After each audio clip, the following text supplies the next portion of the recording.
Very pleasant. Good morning, everybody. Welcome to another edition of the Morning Briefing. I'm Jeff DeForest, along with one Mike Lubie Lubitz. I was going to say Mike East Coast Lubitz. We're here on the East Coast, coming out of Florida, and wow, another great day to be with you. It's just absolutely fantastic.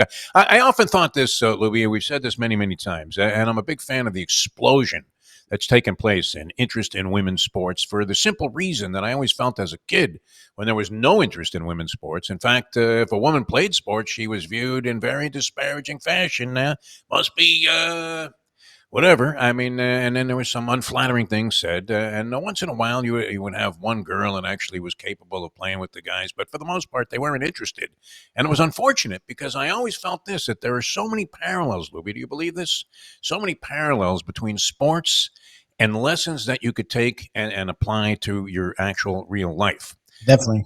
Very much from a lot of different levels, too, whether it's a social level, whether it's the ability to go ahead and comprehend different strategies, understand how to lead and interact with people. So many different things that go on when you're playing sports. And we saw this intertwining of sports and reality very much on the political scene and the world news stage yesterday. We'll get into that in just a second. But if you're betting on any of this stuff, which you should be, because that's one way to retain interest in all of it, BetOnline is the world's most trusted betting platform and your number one source, people, number one for everything in online sports betting. Right now, you can receive a 50% free bet of up to $250. That's nice.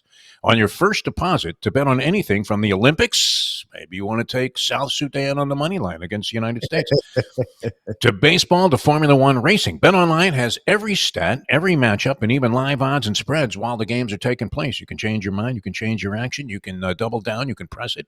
When the game's over, head on over to their online casino and get involved in a game of poker or blackjack or take part in one of the over 150 slot games that they have available to you. Head to the website today to get in on all the action. Use the promo code BELIEVE, BLEAV, for your 50% free bet credit on your first deposit up to $250, Lou. Bet online. The game starts here. All right, we talked about the parallels and the intertwining and the lessons that you could learn from sports and apply to real life. I don't know if it was ever any more in evidence than it was yesterday, Lubie. First, we had this Kimberly Cheadle, who is the head, believe it or not, of the Secret Service. And she was on the scene there during the Trump assassination attempt a couple of weeks ago in Pennsylvania. And she was testifying in front of Congress yesterday. And you would swear that they were remaking The Godfather. That this was a fucking excerpt from the Pentangeli testimony. I mean, this woman said absolutely nothing, and I couldn't help but think, wow, I have gotten more substance out of a post-game Bill Belichick losing press conference than this woman offered as answers. I mean, look, I don't know. I don't know much about her. I never heard of her prior to this. We've seen a lot of her after the incident took place. But if you're the head of the Secret Service, you got some explaining to do, Lucy. Oh, How does a guy crawl up on top of the roof where the cops are stationed? This was their headquarters, that building. They're inside. And this 20-year-old kid crawls up on the roof with an AR rifle and takes a shot at the president at essentially point-blank range for that kind of weapon. Yep. And you know nothing about it? And 10 days after the fact, you still have no idea what the fuck happened there? Where the breakdowns took place? I mean, it seems pretty simple, right? Would you not have maybe some kind of a drone flying above the situation there if you were the Secret Service to say, who's that kid with the rifle in the prone position? Yes. Yes. We talk about this a lot, the useless press conferences that take place in sports, but this eclipsed all of them. And we know that these congressional hearings can go that way. I mean, all you have to do is envision Sammy Sosa talking about no speaking of English, no understand, when they had the steroid. That was one of the bigger wastes of time of congressional tax dollars and, the people's tax dollars in congressional activity. And this reeked of that yesterday. But we always loved the meaningless press conference. Probably the most meaningless, Lubie, you would have to say. I don't know if you attended a lot of these, where the general manager of the local football team would get up and give the State of the Union address prior to the draft. Yeah, my favorite.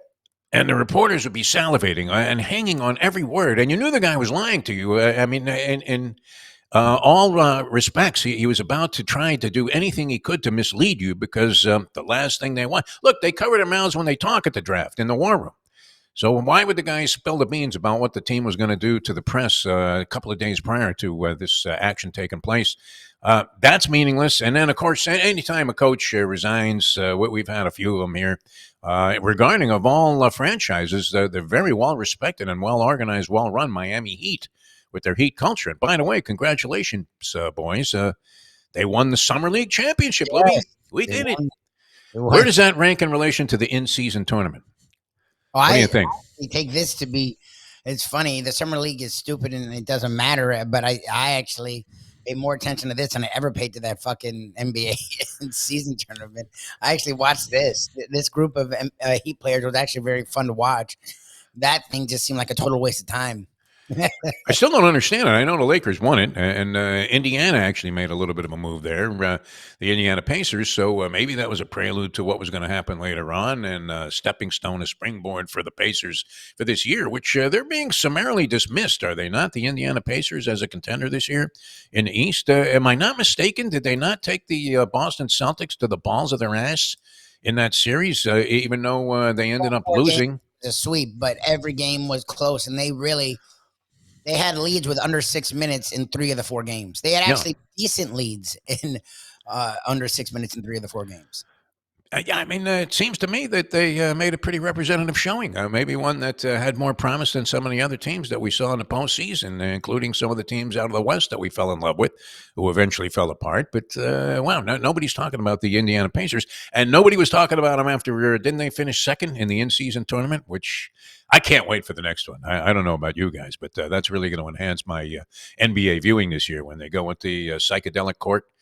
I thought I was on acid again. I really did. I thought I was back in college when I was just watching like a boring early season NBA regular season game. It usually wouldn't attach any significance to it whatsoever.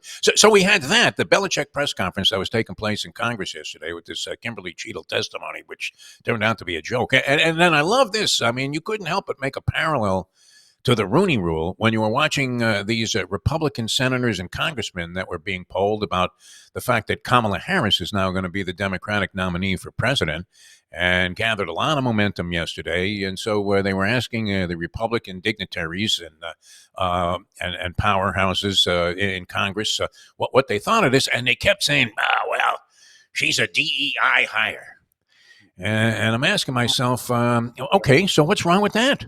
Yeah, but Here's that's somebody that, I mean, it's diversity, equality, inclusion. Now, maybe you've been victimized and boned out of a job at some point by somebody who was a minority candidate and got the job, and you said, "What the fuck is this?" I understand that, but at the same time, how would these people ever get a chance to do anything? The very thing that these congressmen and senators should be promoting, they're sitting there and sneering at it. It's usually a guy with an ugly suit and a bow tie and a sheet shaped in a cone on his head. It says, "Oh well, she's a DEI hire." Seems to me she has some credentials to do this. I don't know that she's the most qualified person that we've ever seen run for president, but how does she compare to the other guy? Pretty. I mean, well, he was president, and we saw what happened. But never mind that. I mean, how do you? It's just like the Rooney Rule, where they used to pay homage to it. Maybe one of the most ineffective rules ever implemented in sport, and yet you would think that Mike Tomlin might by the Pittsburgh Steelers, who originated the rule. I mean, the Rooneys, of course, own this thing. They had no choice, I don't think, but to hire a minority. And how did that work out? It worked out pretty well, didn't it? still there.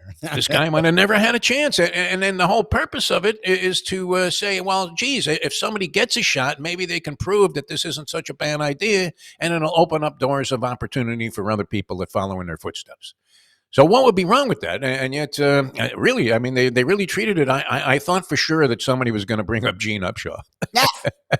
Well, and say, well, maybe he would make a better presidential candidate. Because he used to visit the graveside of Upshaw, and that would be the thing that put him in compliance with the Rooney Rule. And then they'd go ahead and hire the retread old white guy who had failed in 3 other coaching positions in the past. Look, the DEI was put in place for a reason.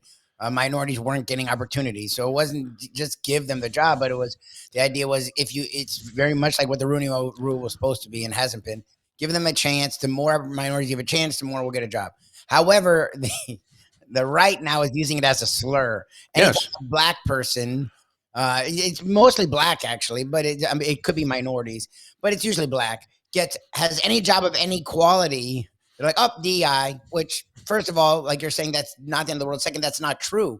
Kamala Harris has a vastly better resume than Trump did when he ran for office. Absolutely, no doubt about it. Trump had done nothing but bury people his entire life, and she even prosecuted a case. I don't know. Did she prosecute the case about Trump University? It may have. This is kind of interesting. She went after Similar ones, though. Yeah. huge university winning $20 billion for people, and she juxtaposed that to Trump had a university and he owed millions of dollars to people for scams. How'd Like that work out? Yeah. it's just become a slur, and it's funny because they use it in the it's like the word Karen when right started using it the wrong way. They're using it the wrong way because she was a prosecutor, a DA, an attorney general, a senator, and now a VP. I mean, that seems like the exact kind of track record you would want in a presidential candidate.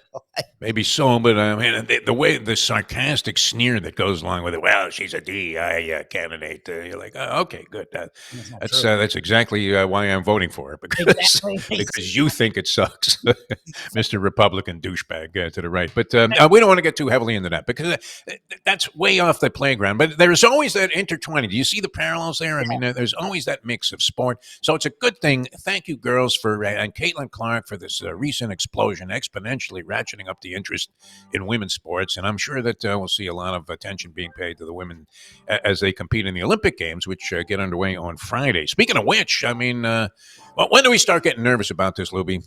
The Germans, I know they just won some cup, some World Cup, the German basketball team. But again, life and death to beat the Germans after just barely escaping by a point to South Sudan. And if LeBron James wasn't still playing, the United States would be fucked on the world stage of basketball, Lubie. How is this even remotely possible? What are we talking about here? To need LeBron to take over, like that dude's 40. Why not dig up Bill Russell? I mean, what on earth is going on? But how is it this difficult to beat? I don't know who's on the German team. Did Nowitzki come back? What's going on? Who's there? None of the great players are German. I know they're Eastern European and Jokic and Doncic, but they're not on the same team and they're not German. I don't know who's on fucking Germany. I know Germany for years had good basketball, but I think they've fallen off a lot.